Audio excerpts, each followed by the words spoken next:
इससे पहले जबकि बताया जा चुका है, जब ओम्स लॉ हम लोग डिस्कस कर रहे थे तो उसी में हम लोग डिस्कस किए थे क्या चीज़ कि उसमें हम लोग का आया था सीरीज कनेक्शन और पैरेलल कनेक्शन।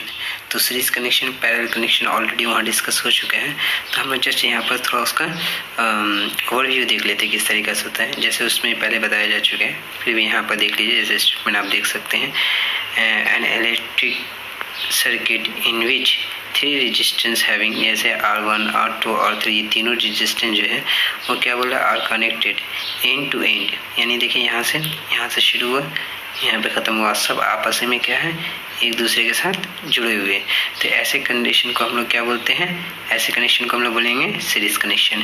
पैरेलल कनेक्शन में जिस तरीके से आप देखिएगा, यहाँ पर जो कॉम्बिनेशन करके दिखाया गया है, एक दो मान लीजिए दो पॉइंट्स के दरमियान 3 रेजिस्टेंस अलग अलग R1 R2 R3, ये आपस में कैसा है, पैरेलली कनेक्शन है, ठीक है ना।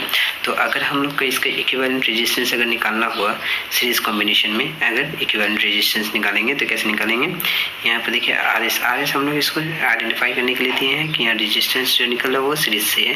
तो इसका क्या करने का तरीका है, R1 + R2 + R3, यानी जितने भी रेजिस्टेंस अगर सीरीज में जुड़े हुए रहेंगे उसके एक बार में प्लस प्लस प्लस करके इस तरीके से आप कर लीजिए। तो जो पूरा ऐड करके आएगा वो आपका कहलाएगा equivalent resistance in a series. और अगर पैरेलल में करना होगा, इक्विवेलेंट रेजिस्टेंस अगर निकालना होगा, हम लोग इसको सिंबली रिप्रेजेंट करते कैसे, RP। यहाँ P जो पैरेलल के लिए दिए हैं, रेजिस्टेंस इन पैरेलल, ठीक है ना। तो यहाँ पैरेलल के लिए आप देख सकते हैं 1/RP दिया हुआ है, यानी बराबर किसका हो जाता है, इक्वल किसका हो रहा है, 1/R1 + R2 + 1/R3।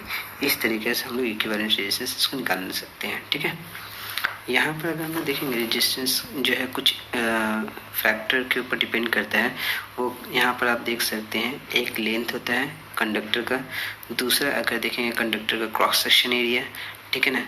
जैसे ये पेन है, इस पेन का देखिए, ये जो आप देख रहे हैं इसका ये थिकनेस है, ठीक है ना, ये थिकनेस है और ये इसका लेंथ है।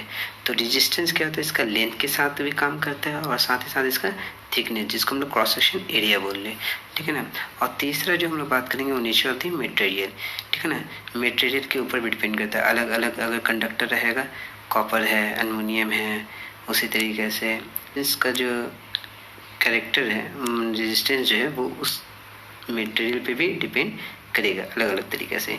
तो यहाँ पर हम लोग देख सकते हैं, हम लोग ओम्स लॉ के अकॉर्डिंगली अगर हम लोग बात करें तो हम लोग यहाँ पर से रियलाइज करके निकाले हैं कि जिस तरीके से लेंथ जो होता है किसी भी कंडक्टर का, जो लेंथ होगा वो रेजिस्टेंस के साथ कैसा है, डायरेक्टली प्रोपोर्शनल होता है, जबकि उसका क्रॉस सेक्शन एरिया के साथ क्या होता है, इनवर्सली प्रोपोर्शनल होता है। मतलब ये हुआ कि जितना ज़्यादा लेंथ होगा किसी भी कंडक्टर का, रेजिस्टेंस उसमें उतना ही ज़्यादा होगा, ठीक है ना।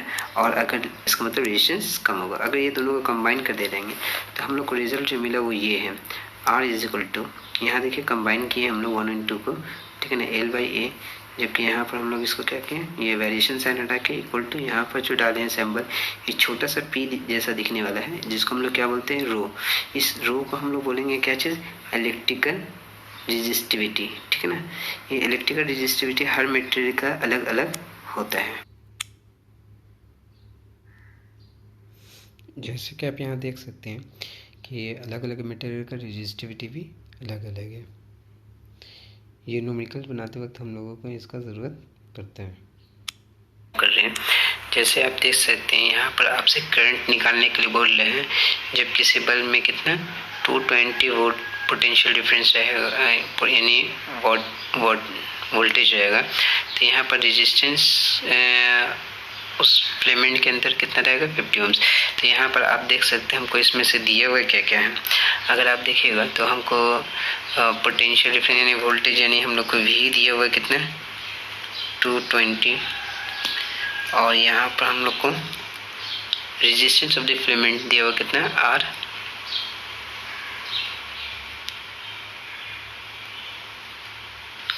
तो इस तरीके से हम लोग के लिए जो अननोन रह गया वो रह गया I। According to the Ohm's law, पहले बोले कि ओम्स लॉ से रिलेटेड है, तो आप लोग इसको चाहे तो खुद से ही बना सकते हैं कि V = होता है क्या है, IR होता है। जबकि हमको यहाँ से निकालना क्या है, I निकालना है, तो R हट जाएगा। तो यहाँ से हम लोग इस तरीके से इसको लिख सकते हैं, I = V/R।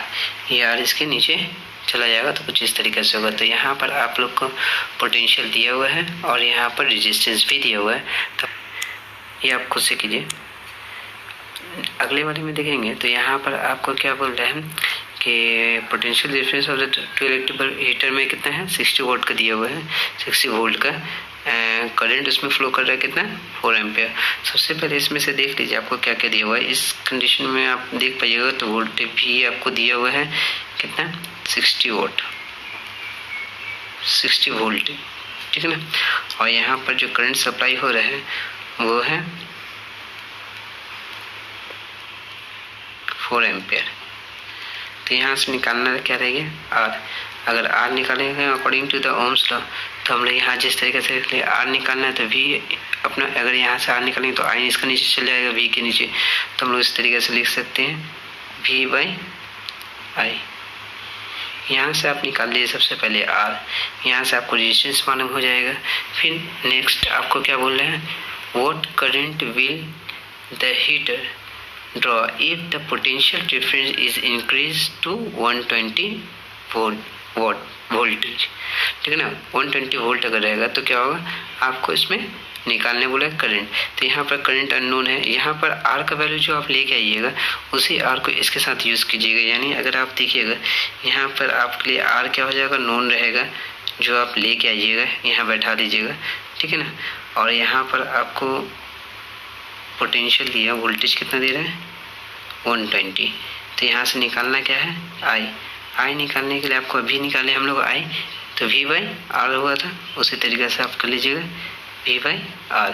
यहाँ वैल्यू जस्ट यहाँ आर का वैल्यू लेके आइए, जो आर का वैल्यू आ जाएगा वो यहाँ पुट कर दीजिएगा और यहाँ से आप फिर यहाँ पर इसको लेके आप निकाल सकते हैं।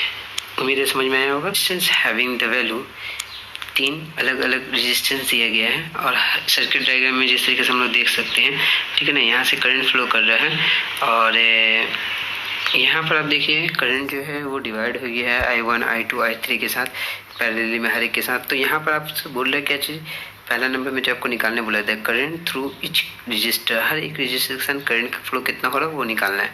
तो हम लोग को यहाँ पर हम लोग देखेंगे, मान लीजिए इसके साथ I1 है, तो सबसे पहले यहाँ पर हम लोग देखेंगे पोटेंशियल कितना दिया हो, जबकि हम लोग को बताया कितना पोटेंशियल बैटरी से जुड़ा हो गया 12 वोल्ट। तो ये हम लोग का कितना है 12। तो हम लोग क्या करेंगे, यहाँ से हम लोग को I1 निकालना है। तो I1 कैसे निकलेगा, हम लोग पोटेंशियल दिया हुआ है और यहाँ R1 मान लीजिए रेजिस्टेंस हम लोग को दिया हुआ, तो V और R हम लोग को गिवन है, I1 निकालना है। तो आप यहाँ से इस तरीके से निकाल सकते हैं। पहले वाले का सॉल्व करने के लिए ए पार्ट का सॉल्व कर रहे हैं, तो आप यहाँ पर लिख सकते हैं इस तरीके से I1 इज इक्वल टू, यहाँ पर क्या निकला, I इक्वल टू क्या निकला, V बाई आर होगा था, तो हम लोग बोल सकते हैं यहाँ पर V बाई R1, ठीक है ना। R1 मान लीजिए ये है। अब इसी तरीके से R2 और R3 इंडिविजुअली आप हर एक का कर, जैसे मैं एक का निकाल देता हूँ यहाँ पर। जैसे आप देखिए 12 वोल्ट था, 12 वोल्ट बैटरी और यहाँ पर कितना है 5। तो यहाँ से आप इसको डिवाइड कर लीजिए 2.4 एम्पियर।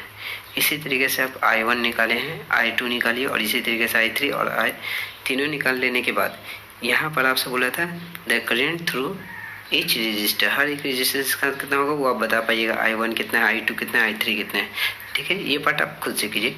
दूसरा अगर बी पार्ट में अगर हम लोग देखेंगे तो बी पार्ट में क्या बोल रहे हैं, the total current in a circuit. तो यहाँ से जो हम लोग का I निकलेगा, जो हम लोग देखे थे I सप्लाई हुआ था और यहाँ पर जो हम लोग को मिलेगा वो क्या होगा, I होगा। तो इसका मतलब क्या होगा, I हो कौन सा रहा है, I1 plus I2 plus I3। तो यहाँ से तीनों I का वैल्यू आपको यहाँ से मिल जाएगा। I1 मिला है, अभी I2 निकालना बाकी है, I2 निकालिएगा और I3 भी निकालना है, ठीक है ना। तो ये तीनों निकालने के बाद यहाँ पर ऐड कर दीजिएगा, तो बी पार्ट में आपसे टोटल करंट जिस तरीके से बोला वो निकल जाएगा। नेक्स्ट अगर हम लोग उसके बाद वाला देखेंगे तो क्या है, द टोटल सर्किट रेजिस्टेंस। यहाँ पर आप रेजिस्टेंस देखिए कैसा है, R1, R2, R3 मान के देखिए, तो ये तीनों का तीनों कैसे आपस में पैरेलली कनेक्शन है। अगर पैरेलली कनेक्शन है तो हम लोग इसको इस तरीके से सॉल्व कर सकते हैं, 1/RP/1/R R1 plus 1/R2 plus 1/R3। तो यहाँ से आप R1 R2 R3 दीजिएगा और तमाम नंबर के साथ इसको सॉल्व करने के लिए एलसीएम ले लीजिए। एलसीएम लेने के बाद फिर रेसिप्रोकल कर दीजिएगा। तो रेसिप्रोकल होने के बाद आपका जो रिजल्ट होगा वही कहलाएगा हम लोग का रेजिस्टेंस। अगर आप चाहें तो मैं इसको दिखा दे रहा हूँ आपको। तो यहाँ 5 है, पूरा का एलसीएम ले लीजिए।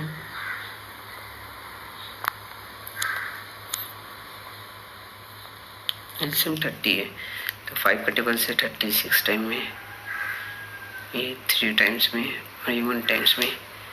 तो यहाँ पर देखिए 10 हो जा रहा है बाई 30, 0 कट रहा है, हो गया क्या 1/3। चूँकि ये R हमको रेजिस्टेंस निकालना है तो ये क्या होगा, चेंज हो जाएगा रेसिप्रोकल से। ये 3 नोमिनेटर बन जाएगा और 1 जो है डिनोमिनेटर में आएगा। तो कितना जाएगा 3, तो हम लोग का 3 ओम होगा।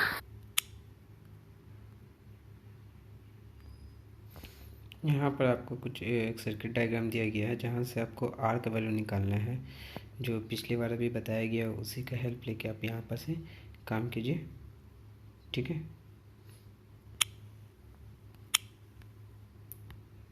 यहाँ डेटा तो नहीं दिया हुआ है बट इसको सर्किट डायग्राम के हिसाब से यहाँ पर आपको फाइंड आउट करना होगा, ठीक है ना। ये सीरीज़ में कौन है, पैरेलल में कौन है, उसके बीच में रिलेशन कैसे करके हम लोग का फॉर्म कर सकते हैं। और ये आपका फाइनली यहाँ पर देख रहे हैं 9 वोल्ट बैटरी से कनेक्टेड है, 3 रेजिस्टेंस R1 R2 R3 और सबका वैल्यू दिया हुआ है। यहाँ पर जो अननोन है वो है I। आपको यहाँ से I फाइंड आउट करना है। उम्मीद है आपको समझ में आया होगा। अगर कोई कन्फ्यूज़न रहे तो आप ज़रूर पूछिए, बताया जाएगा इंशाल्लाह। अस्सलाम वालेकुम।